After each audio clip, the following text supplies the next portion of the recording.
¿cómo están? Bienvenidos a LGBT Sessions. Yo soy Laura Manso y estamos aquí.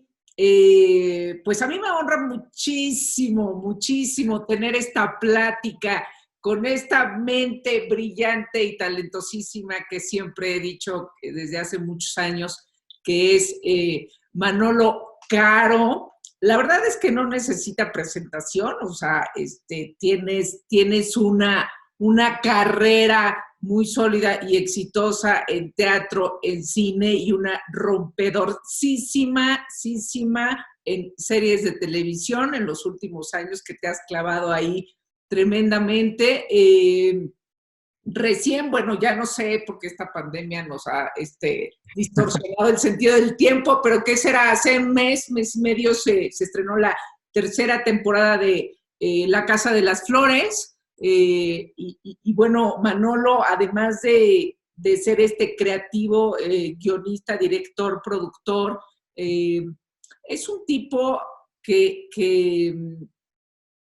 nunca se queda callado nada, que habla de las cosas, que se sube a los discursos a decir su opinión, y yo creo que en México hacen muchísima falta este tipo de personajes, porque nos solemos quedar callados y decir yo no me meto en la política. Bueno, no, los personajes, los líderes en diferentes ramas, siempre como tenemos esta costumbre en México de que se hacen a un lado y de que no se meten y pues hacen falta para generar discusión, para ayudar a que las opiniones se sepan y se discutan precisamente, y pues generar progreso desde mi punto de vista. Y bueno, Manolo ha sido siempre un defensor de los derechos de las minorías, entre ellas evidentemente LGBT. Manolo, ¿cómo estás? Bien, estoy bien. Bueno, sobrellevando este momento complicado para todos, esta crisis mundial, pero también reflexionando mucho, cuestionándome mucho. Yo creo que eso nos ha dado la oportunidad, la pandemia, ¿no? De ver un poco, y justo hablando en esta sesión, lo que hemos hecho y lo que hemos caminado, con los temas y, como tú dices, con las banderas que uno decide poner en su barco y defender y sacar adelante, ¿no? Y bueno, pues tú que eres un inquieto, ¿no? Una persona tan inquieta que siempre dice que ya no puede, ya estoy agotado. ¿Saben cuántas veces he escuchado a Manolo decir eso? Pero no para, o sea, siempre ya tiene algo en puerta, siempre se le enciman los proyectos, porque es un ser ambicioso, increíble, y que además no puede detener su cabeza, es súper creativo. Entonces, en efecto, pues te ha de haber tocado esta pandemia como ¿no? Así de, ¿y ahora qué hago? Sí, claro, fue como frenar, porque aparte estaba filmando fuera de México. Ahorita estoy radicando la mayor parte del tiempo en España, y de repente frenar, decidí venirme, porque en España empezó antes, decidí venirme a México a pasar el confinamiento acá, y tuve como este electroshock en el cuerpo de no entender que ahora estaba encerrado en mi casa. Es que yo me encerré muy temprano, entonces me mantuve casi como 3 meses sin salir de mi casa. Ahora ya estoy intentando hacer cosas esenciales, nada más porque hay que seguir trabajando y hay que seguir generando ideas, pero bueno, ahí vamos, ahí vamos. El tema de esta sesión, que la verdad a mí me parece interesantísimo, es precisamente la temática LGBT en los medios. Particularmente hablaremos del mundo del entretenimiento, aunque sí también nos referimos de repente a los medios informativos. Podríamos decir que los medios en el mundo, y bueno, pues hablaremos particularmente de México, y del trabajo de Manolo, y de cómo Manolo pues ha revolucionado esto de los contenidos.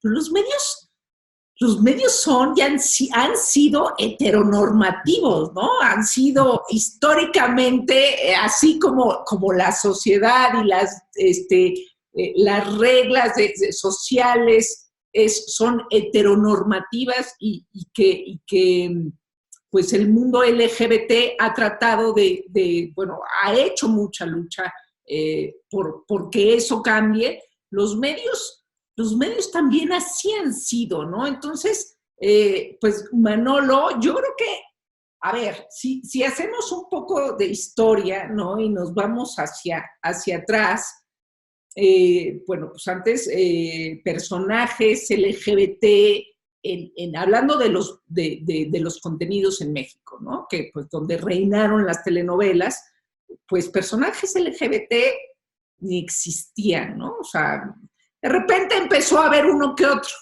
¿no? Muy caricaturizado también, ¿no? ¿Cómo? Que muy caricaturizado también, los primeros personajes que vimos. Cayendo en estos clichés que además, o sea, yo creo que si volteamos hacia atrás y los vemos, podrían resultar hasta ofensivos, ¿no? Porque, pues justamente eso no es la realidad. Yo creo, bueno, pues que justamente tú le viniste a dar una vuelta tremenda a eso.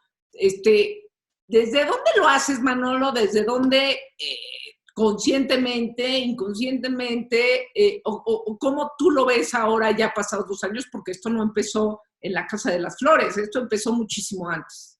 Sí, esto empezó justo con mi primera obra de teatro que se llama No sé si cortarme las venas o dejarme las largas, donde el protagonista, que bueno, estuvo interpretado por Luis Gerardo Méndez, era homosexual y tenía la disyuntiva de cómo afrontarlo con su familia, porque una familia que no lo iba a aceptar, ¿no? Y entonces vivía en casa de su mejor amiga y se hacían pasar por pareja para pertenecer a una sociedad.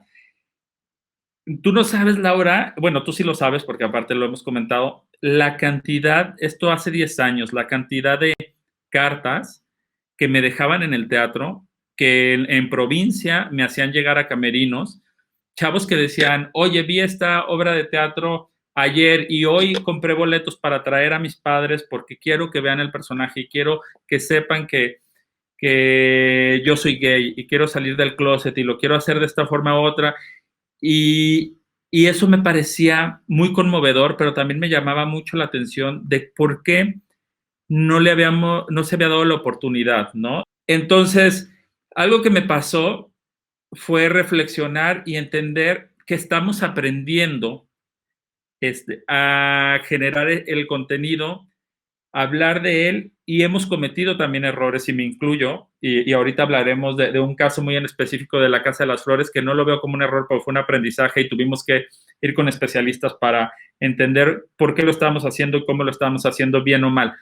¿De dónde nace? Nace la necesidad de decirle a las nuevas generaciones que pueden crecer viéndose representadas en las ficciones que ven en la televisión, ¿no? Porque yo no tuve esa oportunidad, porque hubo una generación, todavía la generación más grande de mis padres, y eso ni hablar, o sea, porque yo, por ejemplo, cuando me veía de niño representado, veía una caricatura de lo que yo no sabía si iba a llegar a ser, pero no era mi expectativa tampoco, o sea, porque no vamos a criticar tampoco al personaje de la estética, ¿no? Que era lo que te presentaban las películas mexicanas o la telenovela o la televisión que se hacía en este país. Entonces, de ahí vino este compromiso. Yo decía, yo sí quiero que si el día de mañana mi sobrino es gay, vea una película y diga, ahí estoy yo, me siento identificado, esa historia me pertenece y viene del sentido de pertenencia. ¿Viste conscientemente? O sea, además siempre ha sido un director pues independiente, ¿no? O sea, en el sentido de, este es mi producto y terminas haciendo lo que te gusta. En realidad no has servido a ningún, pues, jefe que te dicte los contenidos y que te diga, esta es la fórmula. Al contrario, ¿no? O sea, finalmente lo que haces es un trabajo de autor y no de fórmulas. ¿Acaso la fórmula que sigues es la tuya propia, no? Sí, tienes toda la razón en ello, pero también hay una parte que la gente no ve y no conoce, que es la comunicación al interior de las empresas, de las productoras, de gente de teatro, por ejemplo, cuando me tocaba hacer obras de teatro donde había personajes LGBT de la comunidad representados, esas pláticas que ni siquiera me gustaría ahondar mucho en ellos, pero donde sí se te cuestiona mucho, por ejemplo, qué tanto público puedes perder, ¿no? La gente conservadora se puede alejar de tu proyecto. ¿Qué mensaje quieres dar? Si va a ser contraproducente o no. Entonces, hay muchas trabas que uno como creativo tiene que saber sortear. Y se vuelve complicado, pues yo creo que se vuelve, como bien dices, una bandera, y no hablo, hablo más metafóricamente, como una batalla que pelear. Y de repente, por ejemplo, a mí lo que me pasaba con La Casa de las Flores, que sucedió en el caso de Paco León, ¿no? Yo escribo el personaje de María José y decido llamar a Paco León, un actor cis, a interpretar un personaje trans. Y las críticas vinieron durísimas, tanto en México como en España, en algunos otros países de Europa, sin ni siquiera haberse estrenado la serie. Y de repente yo me empecé a preocupar y dije, a lo mejor cometí un error y ya no puedo salir de esto porque la serie está grabado. Y nos juntamos con un colectivo, con el equipo, con el colectivo GLAD, para platicar, para exponer. Vieron la serie y pasó eso también en España y como pasó en México. Que Nada más muchos... un paréntesis. O sea, las críticas vinieron porque no llamaste a un actor trans, ¿no? Porque no llame a un actor trans. Yo con el entendido de la actuación y el trabajo y el oficio del actor es interpretar personajes y que no tienen que estar cercanos ni lejanos, o sea, no importa el personaje mientras el actor lo pueda sacar adelante, ¿no?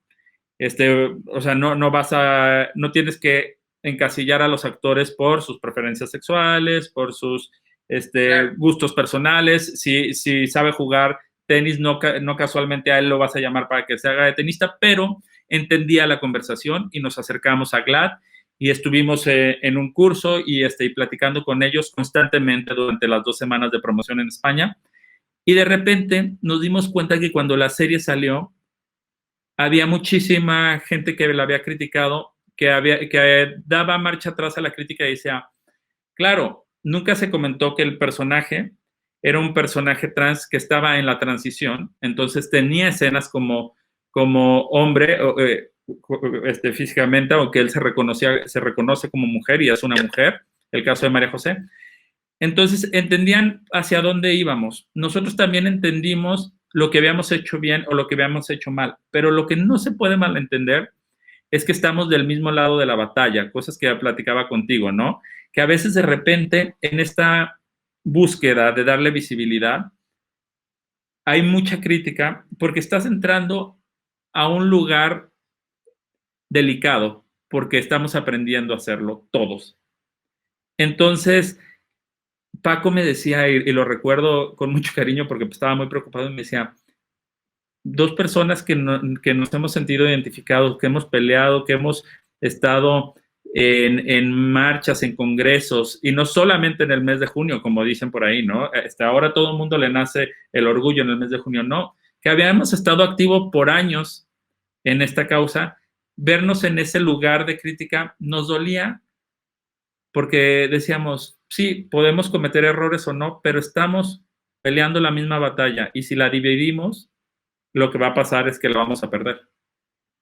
Es como hasta parecería que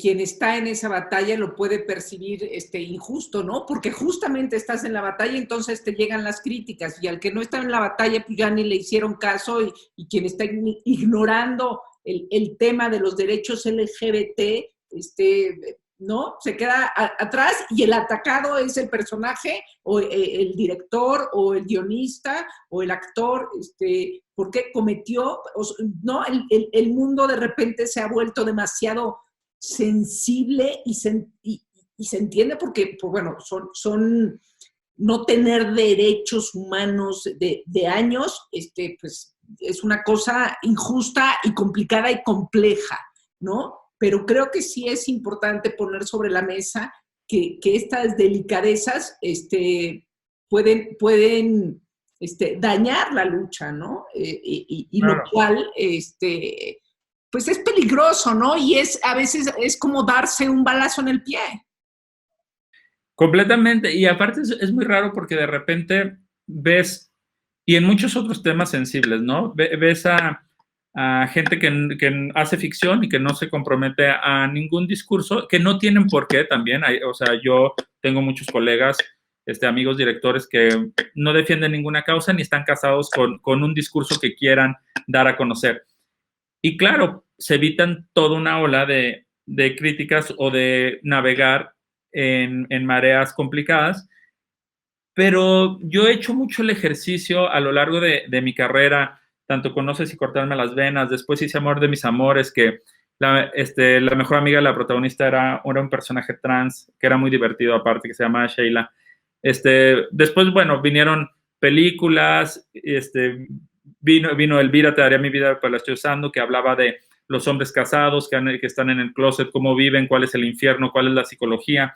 Llega después La Casa de las Flores, bueno, Perfectos Desconocidos, La Casa de las Flores, llega el personaje de María José, y yo he decidido quedarme con lo bueno, Laura. Yo, con el personaje de María José y Paco, hemos experimentado y hemos vivido situaciones increíbles, hemos sido parte de congresos, yo fui parte del congreso hace 2 años nacional de psiquiatría, donde me invitó Jeremy, que es uno de los psiquiatras, de los 4 psiquiatras más importantes de América Latina, para, para personas trans que quieren entender o están en un proceso donde necesitan ayuda, hablar de la salud mental, no solamente en el mundo LGBT, la salud mental en la sociedad, ¿no? Que tenemos tantos prejuicios, tantos miedos. Si terminas con un psiquiatra, tienes pavor que tus mejores amigos se enteren.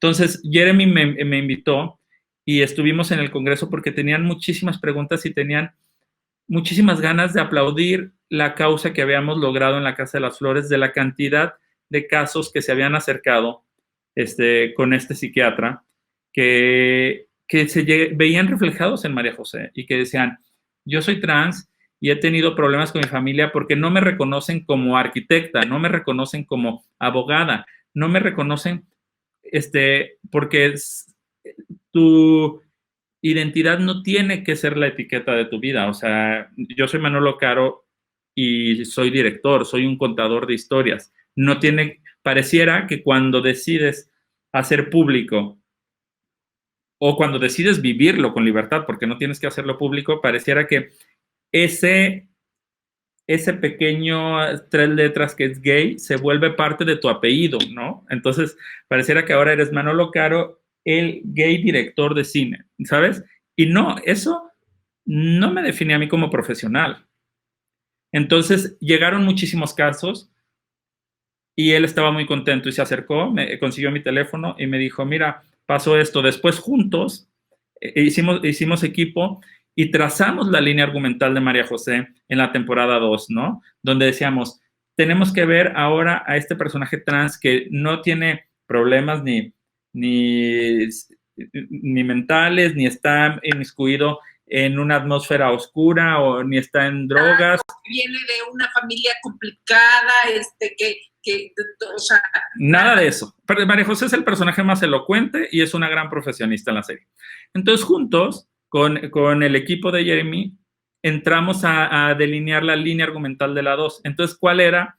Es los personajes, las personas trans, también, en este caso un personaje, también vive su sexualidad. ¿Cómo la vive de esta manera? ¿Cómo, qué utiliza? ¿Cómo desarrolla su vida sexual con su mujer? Que en este caso es Paulina La Mora, la protagonista de la serie.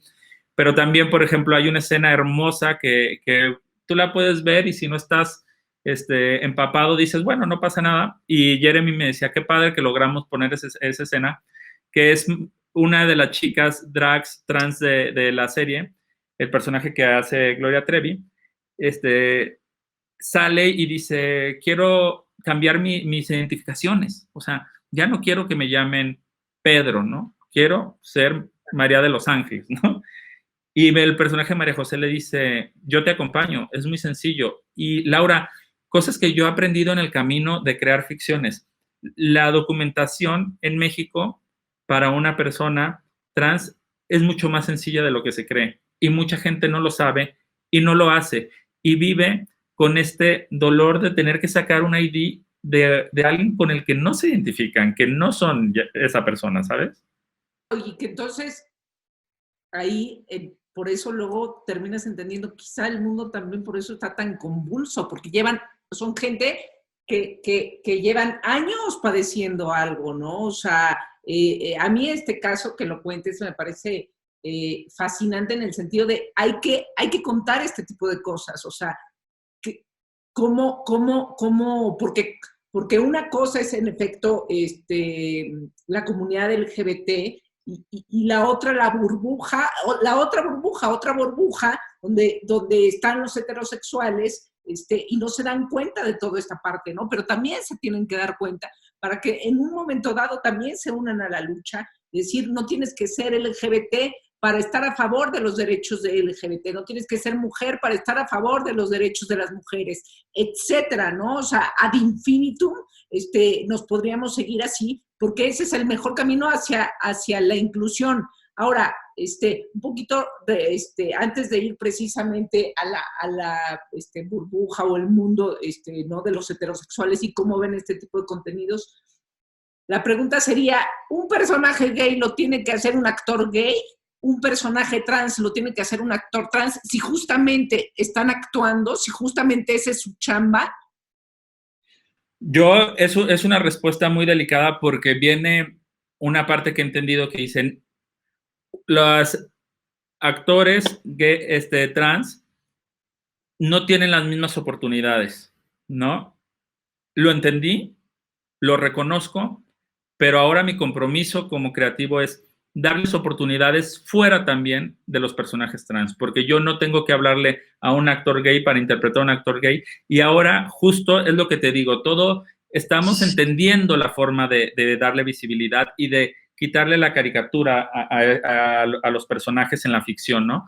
Entonces, cuando entendí eso, dije, perfecto, lo entiendo. Para mí era importante que Paco León, porque me parece un actor estupendo y para mí era la mejor opción en ese momento para interpretar a María José, haga María José. Eso lo hice, hubo aplausos, hubo críticas, en las críticas hubo un aprendizaje y ahora, por ejemplo, estoy creando un nuevo proyecto que justo nada más el COVID no lo permita, empezaremos a rodar y he llamado a una actriz trans para hacer un personaje de mujer, ¿sabes? No quiero que el personaje sea trans, ni siquiera se habla de eso, y da su capacidad histriónica para ese personaje y estoy feliz y ella está feliz de sumarse a este proyecto.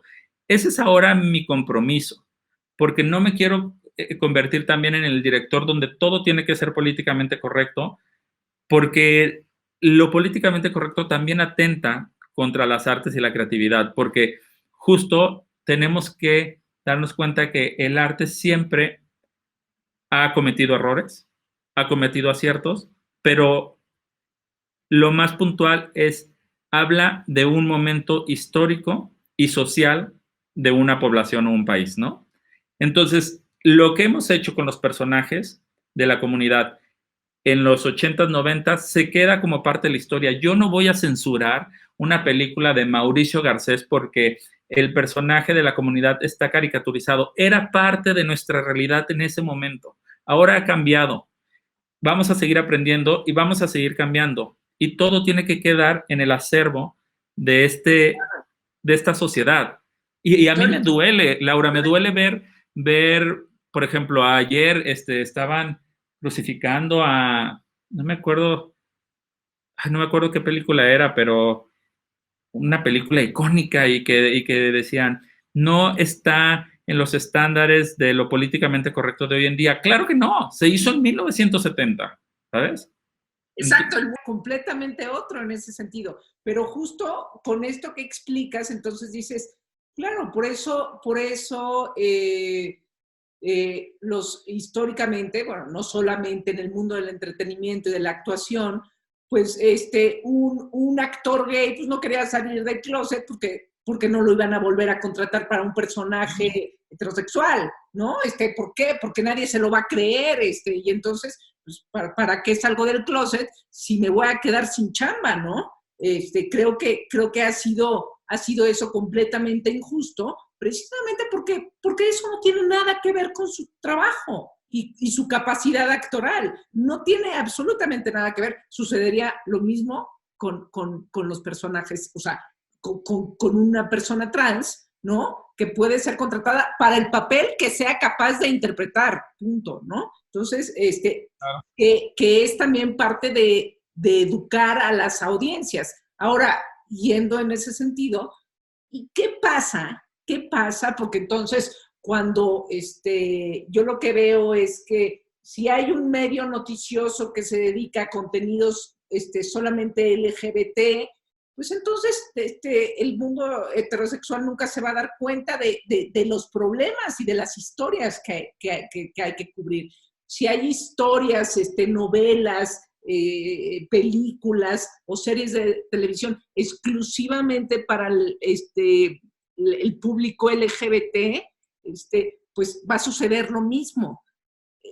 Si en el mundo conviven hombres y mujeres, gays con heterosexuales, etcétera, si convivimos todos, ¿por qué los contenidos, que yo creo que tú lo haces muy bien, no pueden ser pues, un mix donde haya de todo? ¿Qué pasa con quienes, por un lado, ¿no?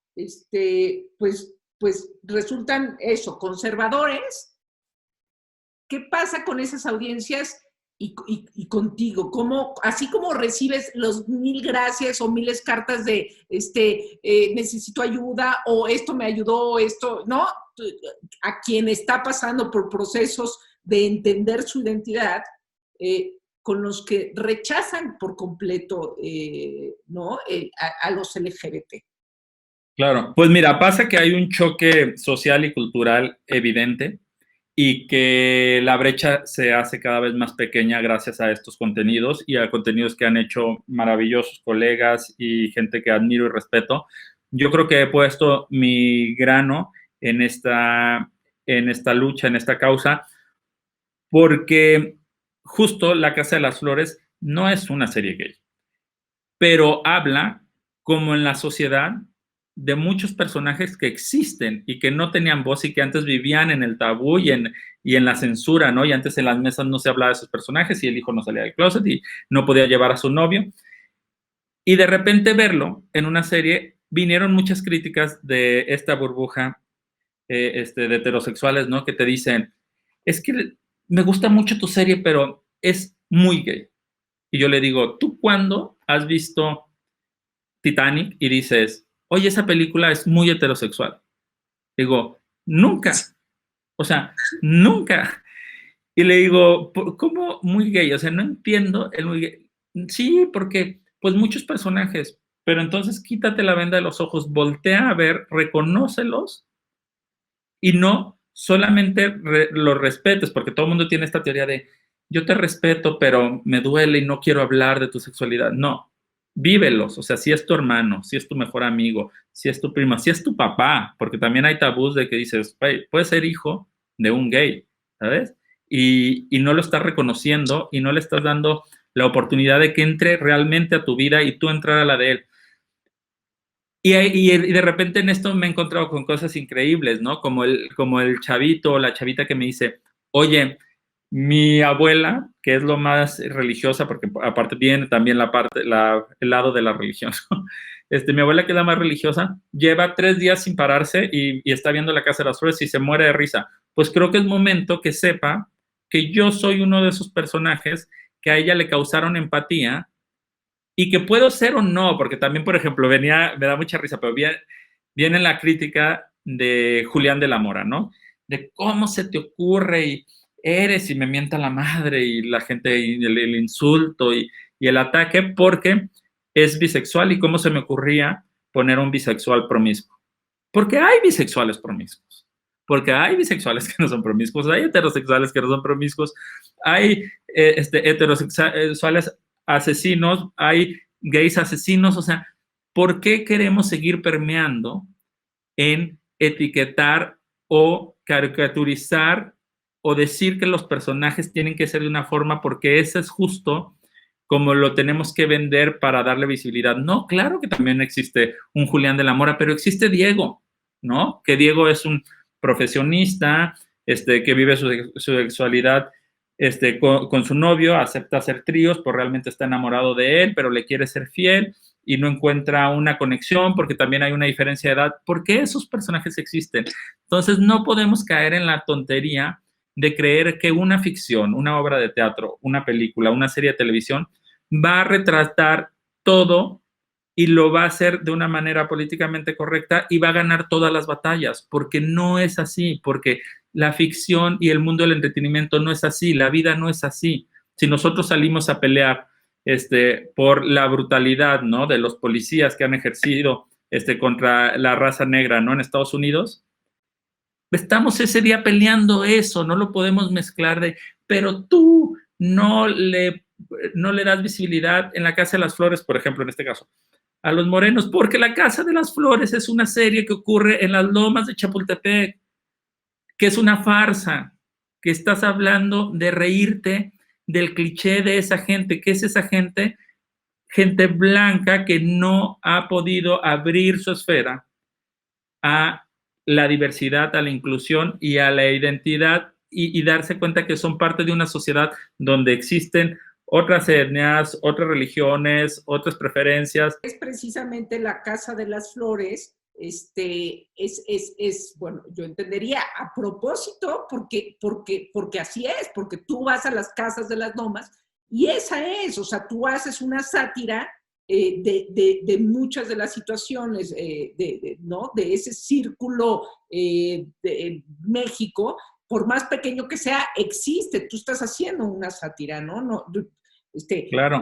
Y no puedes cumplir con todos los requisitos absolutamente, porque si no, se te empieza a complicar tu propia creación, ¿no? Es, por ejemplo, un amigo querido y colega, ¿no?, David Pablos, que está haciendo la película del baile de los 41. Pues claro, él va a hablar de otro momento de la comunidad, en el porfiriato, cómo se vivía. Yo, por ejemplo, ahora tengo un proyecto por estrenar que es Alguien tiene que morir, que sucede en España. Mira, está bueno hablar de este tema, ni siquiera estoy promocionando la serie porque no tenemos todavía fecha de estreno, gracias al COVID, pero Alguien tiene que morir. Habla de un momento dificilísimo, oscurísimo para España, que fue en el año de 1954, cuando Francisco Franco promueve la ley contra vagos y maleantes, que realmente era la ley contra los homosexuales, en donde si tú te asumías como homosexual o te identificaban, ibas a la cárcel y había una serie de humillaciones, fusilamientos, había cárceles que dividían a los hombres entre activos y pasivos. Y de eso habla esa serie, de eso, esa ficción, eso va a retratar. No va a retratar la realidad del homosexual mexicano de este siglo. No va a retratar lo que va a retratar David Pablos en el baile de los 41. Eso es lo que hay que invitar al público, a las audiencias. Y que si no se sienten identificados con uno, está bien, no se consume. Yo siempre digo, las audiencias, porque yo me identifico como audiencia antes que como creador, digo, tenemos el control remoto, tenemos el clic de la computadora para parar lo que no nos interesa ver, pero no por eso vamos a exigir que no se haga, porque también habla de otra parte de la historia. En esa, precisamente en esa representación del LGBT en el entretenimiento, pues dos cosas. Uno, pues muchas veces, porque así se miden las cosas, ¿no? Y se encuentra uno, evidentemente, mucho más información en la producción de contenidos de Estados Unidos. ¿Qué porcentaje de los personajes que están ahora o este año que estuvieron en los contenidos, en los programas, series, etcétera, fueron LGBT, etcétera, ¿no? Por un lado. Y por otro lado, yo diría, quizá es más importante la calidad de esa representación, de lo que hablábamos hace rato. Y por otro lado, también veo como qué pasa con los niños. Eso que decías de, oye, es que a mí me importa que la gente ve, o sea, es importante la visibilidad LGBT porque en el proceso de identidad de los seres humanos existe esa opción, ¿no? Cuando publicamos en Quién, que yo dirigía Quién, que publicamos una portada, era 2011, y el especial de las parejas del año, en portada aparecía una pareja gay, ¿no? Recuerdo perfecto, recibimos muchos aplausos y muchas críticas, pero una carta de un lector o de una lectora, no me acuerdo si era hombre o mujer, pero diciendo que ya no podía dejar la revista en la sala de su casa porque qué iban a decir los niños, ¿no? ¿Qué pasa? Todavía hay esta cuestión de esconder. Bueno, entonces ya es de adultos ese material. ¿Cómo la gente percibe tus producciones? O sea, ¿creen que es de adultos nada más? Pues mira, creen que es de adultos y ahí les doy un punto porque sí, La Casa de las Flores tiene escenas subidas de tono. Ahora, también un siguiente paso es representar a personajes gays que su historia no tenga, su preferencia no tenga que ver con la historia como tal, o sea, que sea como cuando tú ves a un personaje, ¿no? Ves y no estás diciendo cuál es su preferencia sexual, con quién se acuesta, de quién está enamorado. Ese es un siguiente paso que tenemos que empezar a vivir en el entretenimiento mexicano, que va muy avanzado en Estados Unidos, está mucho más avanzado en España. Pero sobre lo que tú mencionas, Lau, yo creo que es bien importante la calidad de la representación, pero también la cantidad, porque no hay suficiente representación aún, porque todo mundo te dice, de repente llegan mensajes de, hay una, ¿cómo se dice? Como una guía, es que me da mucha risa, como, hay una guía en Netflix para representar personajes homosexuales y tienen que parar, quieren normalizarlo y están haciendo una campaña. Y yo me imagino, o sea, en mis sueños digo, güey, esa gente cree que tenemos un rayo, ¿no? Desde nuestra casa con arcoíris y que vamos homosexualizando, porque así te dicen, ¿no? Los hogares. Dices, no, estoy dándole visibilidad a personajes que siempre, señora, señor, chava, chavo, niña o niño, siempre han existido y siempre van a existir. Y no vamos a dar un paso atrás, no vamos a volver a ser los fantasmas de la ficción. Vamos a estar ahí, vamos a estar presentes y el día de mañana la película más taquillera puede ser una historia de amor entre dos hombres y el público heterosexual lo va a consumir porque mientras más cantidad hagamos, se darán cuenta que es una historia más como todas aquellas que tienen valor en este mundo y que es importante contarlo. Yo creo que ese es el compromiso, esa es la lucha.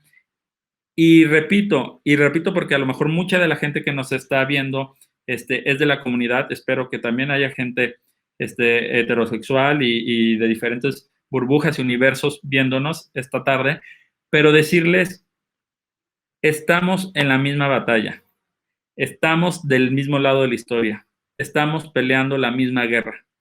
Yo puedo tener un tipo de representación en mis proyectos, pero estoy luchando porque se entienda, porque se dé visibilidad, porque se escuche, porque no regresemos a encerrarnos en un closet, porque no regresemos a eso que nos dolió tanto, que fue crecer y no sentirnos identificados con lo que vemos.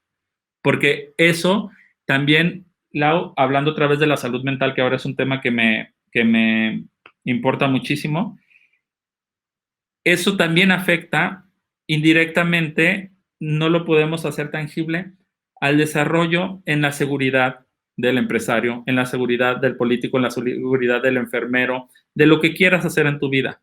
No verte y no sentirte escuchado te llena de miedos. Y a mí me pasa, y esto es un tema muy personal, por ejemplo, cuando me atacan y obviamente, no voy a decir, no los leo. Yo cada vez leo menos, pero lo leo y es inevitable, las redes sociales son para eso.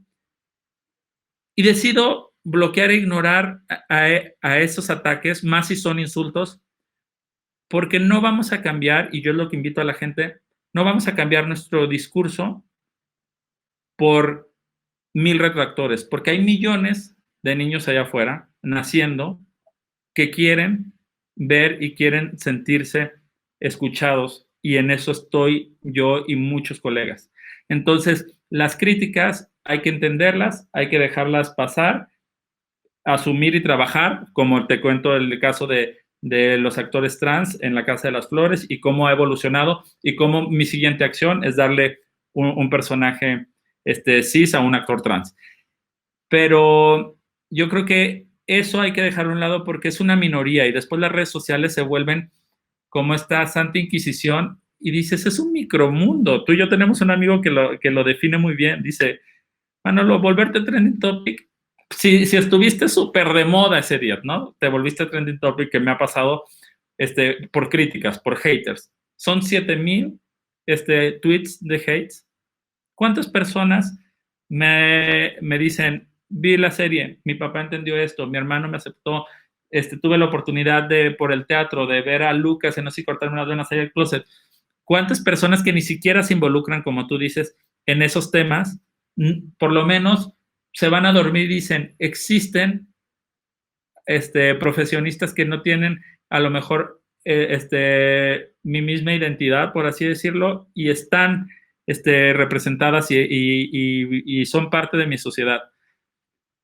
Y nos vamos a seguir equivocando, Lau, y me voy a seguir equivocando, y a lo mejor en esta charla contigo, en esta sesión, dije términos erróneos, o a lo mejor no, o a lo mejor el día de mañana pongo un tweet que se malinterpreta, pero estamos aprendiendo y no por eso vamos a ponerle el estigma a los creadores, a los productores, a los músicos. ¿Cuántos amigos, man, ¿no? Que me encanta su música, que ha salido del closet, ha hecho un disco hermoso que se llama Amor Libre, y ahora ya tiene un nuevo disco, y ya no tiene que andar hablando de su sexualidad, eso, porque no lo voy a etiquetar yo como man, el cantante gay que me gusta, no, es el cantante que me encanta su música, un gran compositor, y que lo consumo como consumo a Alejandro Fernández, por decir un ejemplo, o quien quieras, Joan Sebastián, ¿no?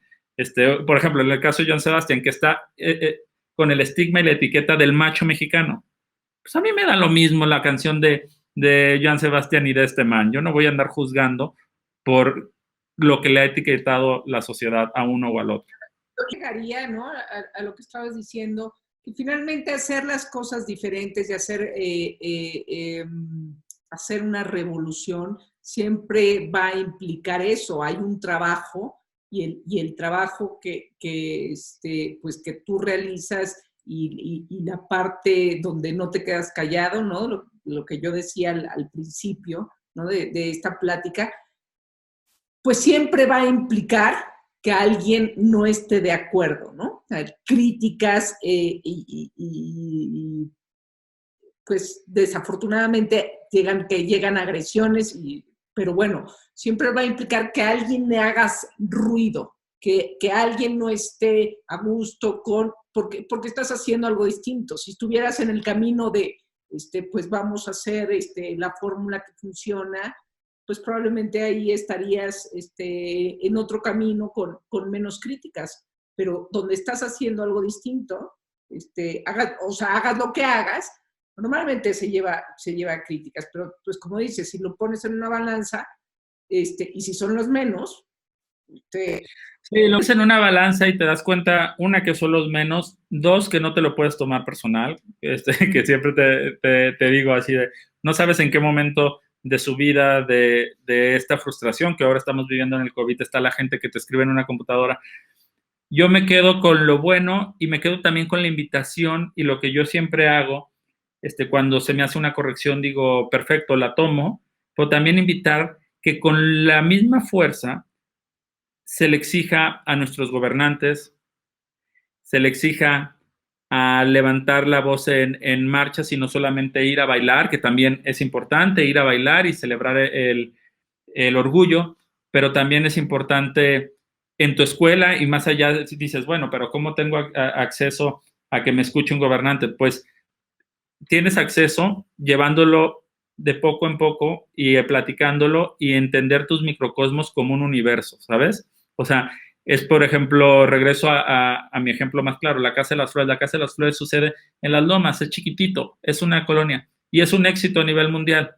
Y ese es mi aportación para México en este momento, de darle visibilidad a mi país en un microcosmos, pero tiene la visibilidad y tiene la representación. Entonces, eso tendría que pasar con la charla, con las exigencias que hacemos a nuestros políticos.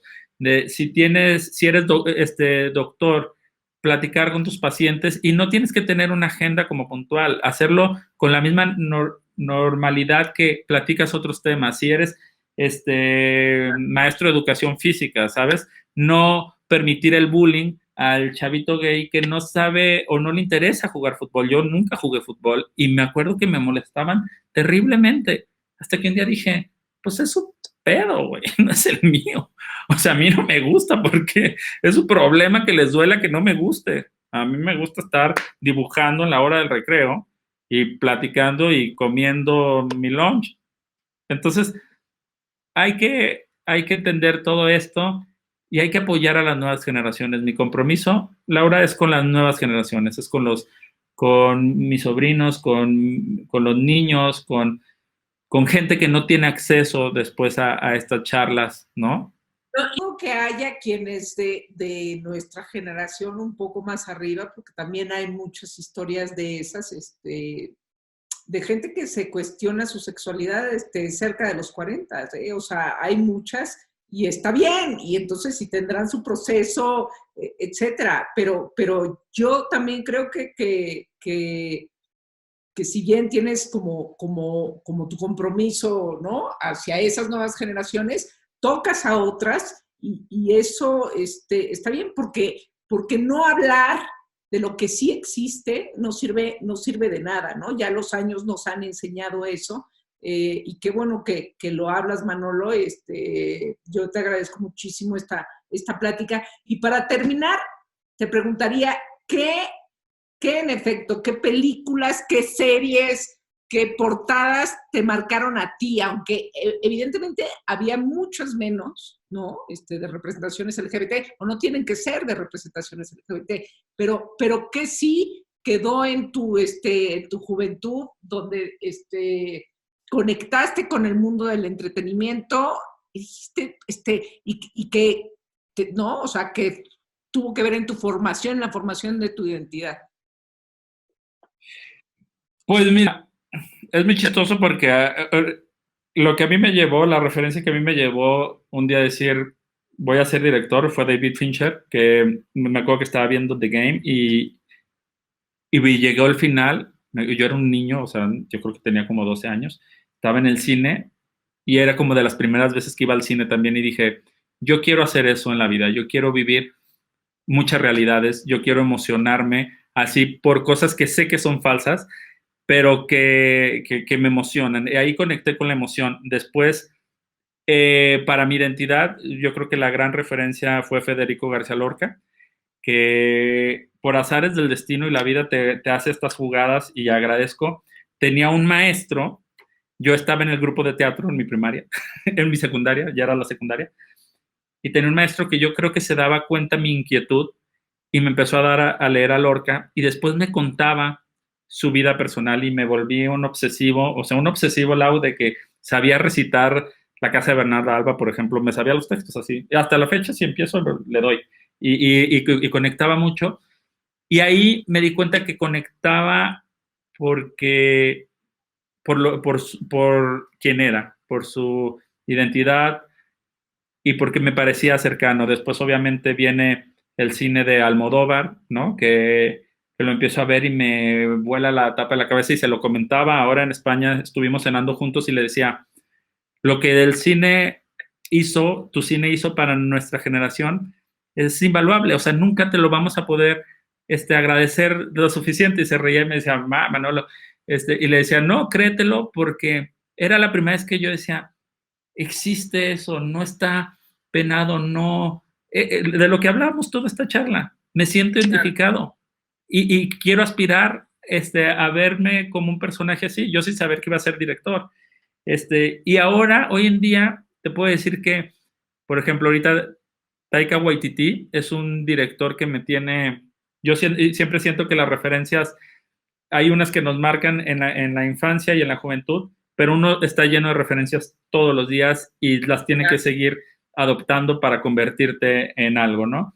Y justo este año, el año pasado que vi Jojo Rabbit, me acuerdo que lloré y decía, yo quiero entender el mundo así, yo quiero darme cuenta que con la farsa y la ironía y con estos universos que nos creamos podemos hacer crítica de cosas que nos duelen y que son cicatrices que se quedan en el ADN y que el ADN mexicano tiene cicatrices del clasismo del cual sí, todos somos parte, yo, pero todos somos parte porque así y lo tenemos que erradicar y lo tenemos que curar porque es una herida que está ahí. El racismo es una herida que está ahí, el no visibilizar a los personajes trans, cuántos años hemos vivido aceptando, por ejemplo, al mundo gay con sus idas y venidas y dificultades, pero entonces ya aceptamos a los gays, pero los trans no, eso sí ya es mucho. ¿Qué es mucho? O sea, es mucho pensar que nosotros y nuestro universo lo es todo. Y hay mucha gente allá afuera que necesita una voz. Entonces yo he entendido mis referencias a partir de la farsa, de la sátira y de las ganas de que las nuevas generaciones no vivan lo que a mí me tocaron, que me tocó bastante ya caminadito bastante recorrido. No eres de 1900, ¿no? O sea, sí, pues Manolo, muchísimas gracias, qué increíble escucharte, creo que está padrísimo, ¿no? Y que este foro además vaya a ser para, ¿no? Todo el que lo quiere escuchar, ¿no? Todavía mucho mejor oportunidad de un foro que si hubiera sido físicamente, hubiera sido nada más un espacio. Esta es como la gran oportunidad y las grandes oportunidades que nos dan las crisis, ¿no? La crisis del confinamiento, pues es eso. Está claro. la plática en línea. Entonces, te agradezco muchísimo estar aquí en LGBT Sessions. Me encanta escucharte, siempre tan inteligente y tan así claro sobre y sobre lo que eres. Mil gracias, Manuel. Yo estoy muy contento de que existan estas plataformas y aprovechar a la gente decirle, junio, no solamente existimos en junio, pero aprovechemos junio para existir todo el año, porque es importante que todo el año estemos presentes, pero si hoy en día tenemos esta herramienta, usémosla y permeemos estas sesiones LGBT Sessions a otros meses, a otras pláticas, a otras tópicos que tienen que empezar a salir a la luz y que pueden existir en cualquier mes del año, pero que si no tenemos un frente y una fuerza en común, estaremos más débiles. Así que con fuerza, con entusiasmo, con alegría, a pesar de los momentos que estamos viviendo, y muy orgulloso de ser quien soy, y invitarle y decirle a la gente que nunca, nunca en la vida se sientan menos y no se sientan orgullosos de lo que son y de lo que se esperan convertir, porque uno siempre está en este aprendizaje de ser una mejor persona. Gracias, Manolo. Gracias. Gracias. Bye.